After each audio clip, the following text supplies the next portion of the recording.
আসসালামু আলাইকুম বন্ধুরা। সোনালী ব্যাংকের গ্রাহকদের জন্য সুখবর। সোনালী ব্যাংক সর্বোচ্চ মুনাফায় রেকর্ড গড়লেন।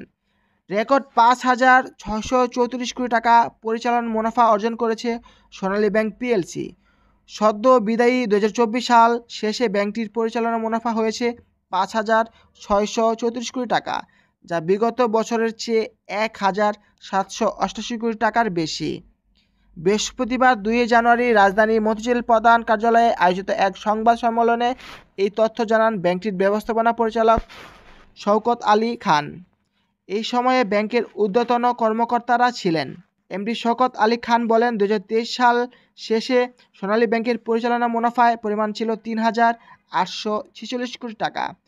রেকর্ড মুনাফার পাশাপাশি ব্যাংকটির আমানতের পরিমাণ বেড়ে ১,৬৪,৯৬০ কোটি টাকা হয়েছে, যা গত বছরের চেয়ে ১৪,৩৪২ কোটি টাকা।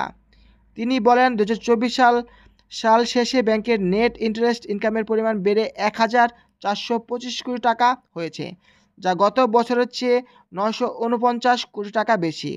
২০২৩ সালে শেষে নেট ইন্টারেস্ট ইনকাম ছিল ৪৭৬ কোটি টাকা। ২০২৩ সালের তুলনায় শ্রেণীকৃত ঋণ ও ৩.৬৬% বেড়েছে। এছাড়া ২০২৩ সালের তুলনায় বিতরণ করা ঋণের পরিমাণ কমেছে ১,৬২৪ কোটি টাকা।